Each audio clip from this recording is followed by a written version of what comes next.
Just listen to this for a moment. Now, this isn't from some obscure anti-Allied leaflet. No, this is from The Economist, published on December 30th, 1944. Can you believe that? Just as victory in Europe seemed right around the corner, the great Anglo-American alliance was, well, secretly falling apart at the seams.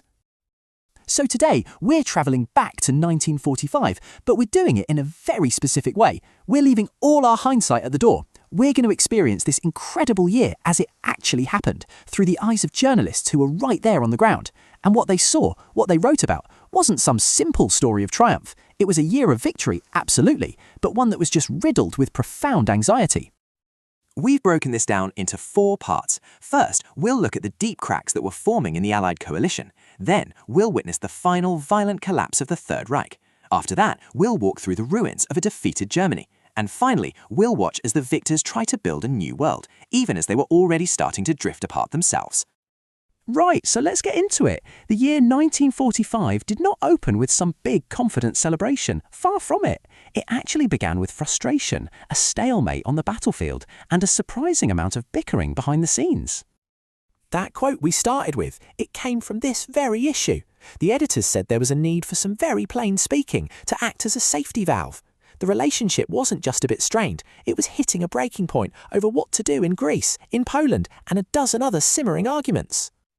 I mean, the sheer range of complaints was just staggering. You had American critics accusing Britain of being everything at once, too tough on Russia, then too soft, of not pulling their weight in the fight while somehow also stealing a commercial advantage. And the British, well, they were just sick and tired of what they saw as American hypocrisy, coming from a country that, in their view, sat on the sidelines during the most desperate days of the war. Trust was wearing incredibly thin.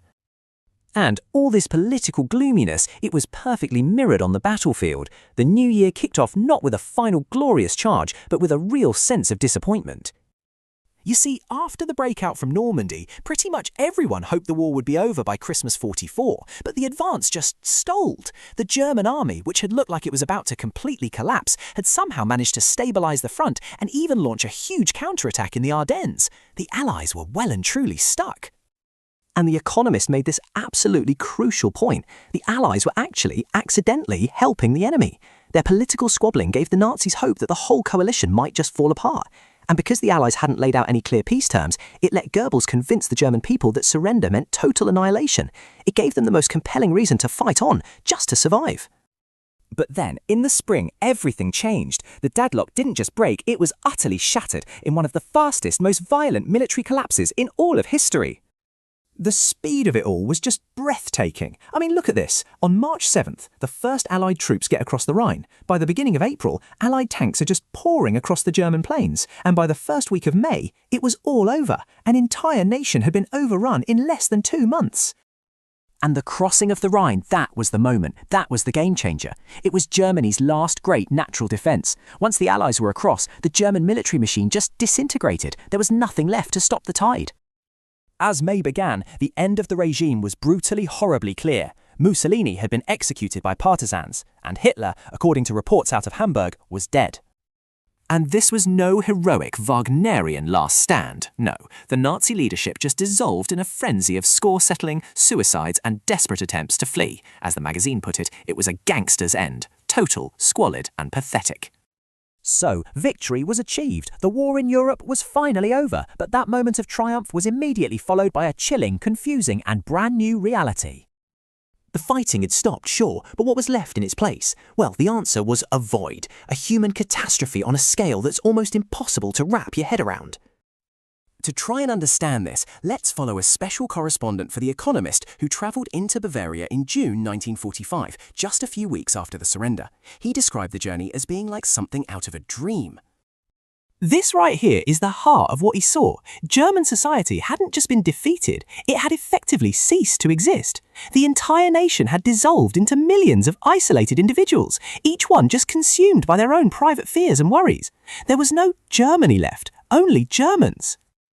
Our correspondent noted 4 key things. First, that feeling of atomization we just talked about. Second, a huge psychological shift where Germans suddenly saw themselves purely as victims, conveniently forgetting their role as accomplices. Third, the roads were just a chaotic torrent of humanity, surrendered soldiers, refugees, liberated slave labourers, camp survivors, and finally, the Allied military government had banned all political activity, creating a total political vacuum.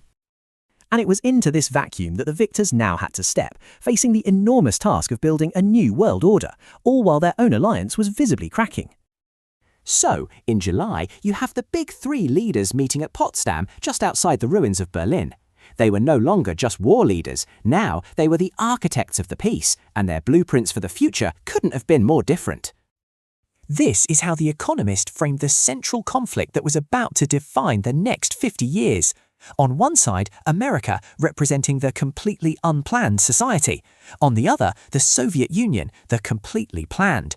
Two fundamentally opposed ideas about how the world should work, now staring each other down over the corpse of Europe.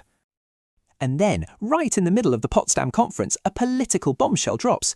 The results of the British general election come in, and Winston Churchill, the man who embodied the fight against Hitler, was unceremoniously voted out of office. A new Labour government took power, adding yet another layer of uncertainty at this incredibly critical moment. Then, just 2 weeks later, a new and terrible force entered the world stage. The atomic bombs fell on Japan, bringing the Second World War to its final shuddering end. A terrifying new chapter in human history had begun.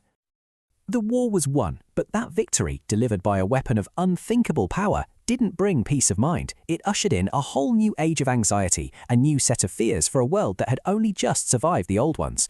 The year of victory was also, it turns out, the year the Cold War and the atomic age